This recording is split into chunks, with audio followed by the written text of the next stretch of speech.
Hello everyone and welcome to Success and Wealth. I'm your host Karen Kahn. And today we have the privilege of speaking with Bruce Frankel, who is a managing partner with Yerba Buena Financial Partners. And over the next few minutes, Bruce is going to share some financial insights with us so we can realize greater success and wealth. So thank you for joining us today. Well, thanks for having me. It's good to be with you. So all of us want to be successful with our wealth. What are you seeing people do these days? Well, it's a great question, and I think right now I'm a little more concerned about what people are not doing these days. And unfortunately, the statistics are not good about the amount of people who are actually doing their wealth and estate planning. And recent studies have shown that a little more than 20% of the people that are out there watching us right now have actually done a financial plan. So the Certified Financial Planning Board is very concerned about this and wants to encourage more and more people to do their planning, especially when we think about the demographics of our society. How many people are very close to retirement or already in their retirement. So just far too many people not doing their planning. And because of that, we don't think people are addressing what I call the 5 wealth predators of our society. So quickly, the first wealth predator that we see are taxes. People are paying far too much in taxes, and I'm talking about all taxes: income tax, capital gains tax, estate taxes. Now, of course, this hits wealthy people of our society, especially successful small business owners, my specialty in this field. Judge Learned Hand is famously quoted as saying there's 2 systems of taxation in this country, one for the informed and one for the uninformed. So we want to help people become more and more informed so they're not overpaying their taxes beyond what they're legally obligated to do. So that's the first wealth predator. Second wealth predator is litigation. I'm sorry to say that we live in a very litigious society. There's now more than 15 million civil lawsuits in the country every year. That's an astounding number. And we just want to make people aware and hope that they'll go to their advisors and make sure their advisors are helping them address this issue to limit their exposure to all this litigation that's out there. So that's the second wealth predator. Third is what I call the big D, divorce. So the divorce rate now in the country is over 50%. Wow. And we're sitting here in California, and it's even higher here. So what is that? How does that affect financial planning? We have a case right now where the parents are holding back on doing gifting to their children. They're holding back on doing their estate planning.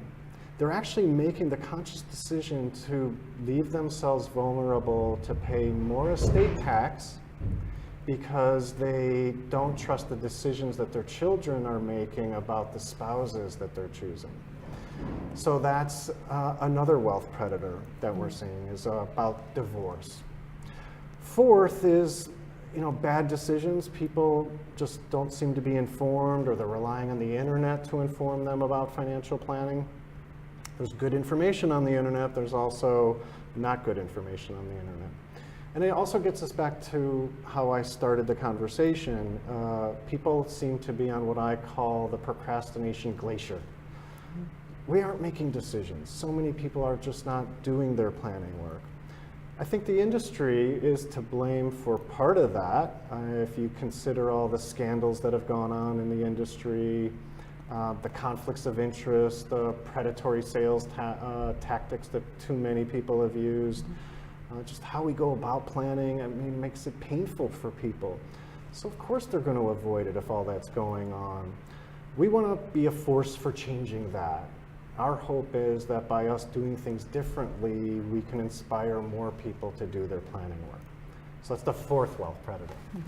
Lastly is this conventional wisdom of Wall Street that is telling us all to buy, hold, and hope with our hard-earned, hard-saved money. And I find it particularly puzzling, this buy, hold, and hope thing, when the pattern is pretty clear about our economic cycles. We have these big bubble burst cycles that just seem to keep happening every 7 to 10 years. So we put people through this crazy roller coaster ride with their wealth, and it harms their wealth. It harms their ability for them to achieve their goals.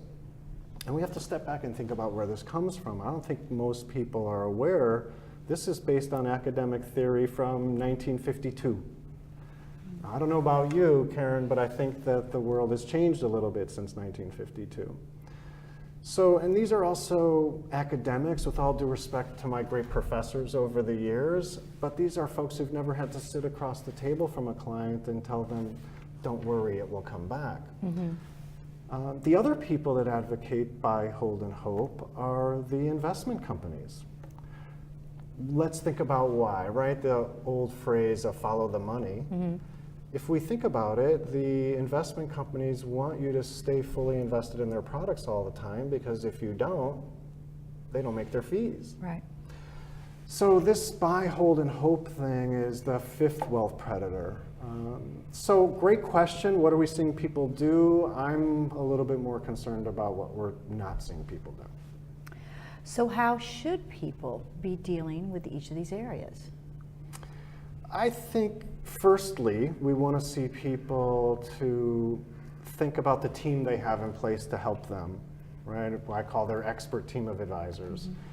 Are these people that they're comfortable with, that they trust? Are these folks working together in a collaborative fashion for the benefit of the client? Or are they giving you disparate advice and you're having to run around from advisor to advisor to advisor to figure it out? I mean, at that point, you're chasing your tail. Are they giving conflicting information and then, they're basically fighting with one another, right? That's not a healthy thing for someone to be doing. You shouldn't have to do that. So if you look at your expert team of advisors, and you may need to decide that you might need to change one or two. You might need to add. I recommend that people work with advisors who specialize in your situation, right? Because that way they're going to understand your special circumstances, the risks that you're looking at, the opportunities that you may have. So that's the first thing. I've actually written an article called How to Select a Financial Advisor. People can find that on our website, ybfp.com for Yerba Buena Financial Partners, and under the Resources tab. I've been writing a series of articles called Frankly Speaking, how the sausage is made in financial services and what to do about it, so that people can become informed about how this industry works, how they can navigate through it. What are the questions they should be asking? What are the things they should be looking out for when they are working with their team of expert advisors? So how do people get started on this path? Well, I think they need to be working with folks who have a process. Edward Deming, the grandfather of quality control in the United States and in Japan, has a phrase, had a phrase. If you're not working with someone who can describe what they do with a system, then they probably don't know what they're doing. We have a system we call the Wealth Impact Process, and the first meeting is an initial assessment meeting. We want to get to know people beyond just their money. So we'll ask them a whole series of questions. Yes, about their money, we need to understand their current situation. But beyond that, what are their value system? What are their goals? What are the relationships that they have out there, important relationships and people they want to take care of in their life? What are their outside interests? We have a lot of people who want to be in a situation where they can limit their time on their work or retire so they can spend time in other areas. Are they charitably inclined? We have a lot of clients who philanthropy is a very, very important part of their lives, so we incorporate that into their planning. We're finding that when we make the planning process more than just about money, then we're exciting people. We're getting them to think about it from their social and personal legacy. And then they implement the plan. Remember, we're trying to get more and more people to actually do planning. Right. And if they do planning, they can address these concerns and these issues that I'm bringing up and that they will have, so that they can make the impact that they want. obviously this matters to you. What has made you so passionate about this topic? Yeah, it probably goes back to my father. My father was an entrepreneur. He was an optometrist. But my father grew up in Eastern Europe in the hell of the Holocaust and was actually survived the whole, he was considered one of the lucky ones by being sent to forced labor camps in Siberia with his family. My grandfather was sentenced to 18 months of hard labor in the Gulag. My father got typhus in Siberia, so he was in a coma and paralyzed for several months. Somehow they came out of all that after the war and were lucky enough to get to the United States. My father ended up going to Ohio State University where he met my mom. And they moved to Chicago, and my father got a microloan to buy an optometry practice in the south side of Chicago. So my father's patients were predominantly low-income people, and that was his way of giving back. So my father's goal was not to just amass a huge amount of wealth. He wanted to give back to his community, but he did also want to grow some wealth to pass it on to us children and kind of break that cycle, right? Obviously his parents and grandparents couldn't do that with him. And so he saved. My dad was like a squirrel, right? As soon as they got on their feet, he started saving and saving and saving, right? And it's testament to if you start saving even a little bit at a time, you can amass some wealth. Yes. Unfortunately, my dad worked with an advisor at one of the big supermarket bank brokerage houses in downtown Chicago, a big company we see on TV all the time, and followed buy and hold and hope. And I watched as my father over the years went through an immense amount of stress with these roller coaster rides in the 70s, in the 80s, in the 90s, even the dot-com bubble.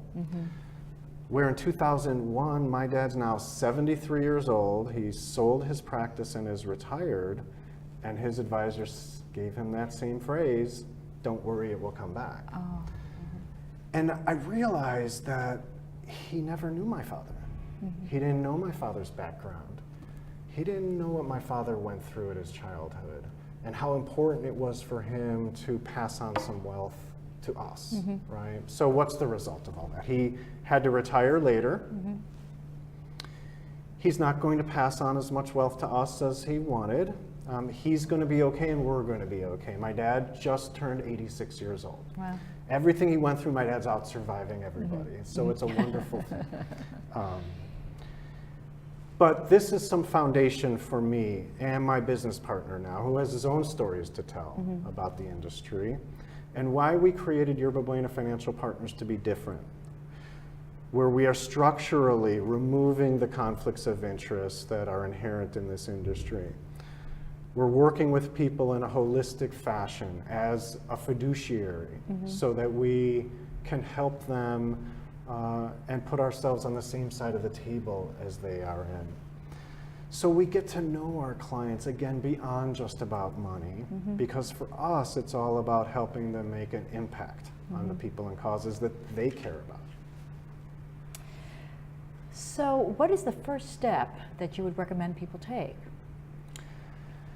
That's a great question, too. So a second opinion, I think people should step back and do an assessment of where they are with an independent person that can help them do a gap analysis. You know, where are they today? Where do they want to go? A second opinion, I think, is very, very helpful because you're getting options, right?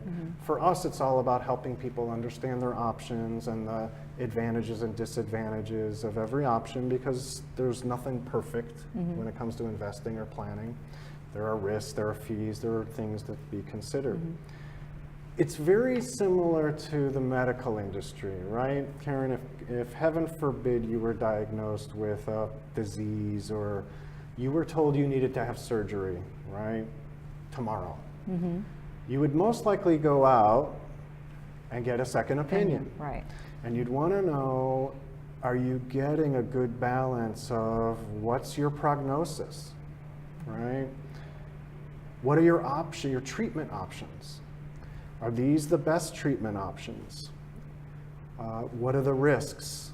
What are you going to be dealing with to go through the treatment and recovery and all that? I don't think it's any different when it comes to finance. I really think that if people go out and get an independent second opinion, we have a service we actually call the second opinion service, so that people can come to us and we'll take them through an initial assessment appointment and get to know them, and then deliver to them some findings and some options for them to help them achieve what they want to achieve. Well, thank you so much for sharing with us today. It was My really pleasure. delightful. Thank you. And thank you for watching Success in Wealth.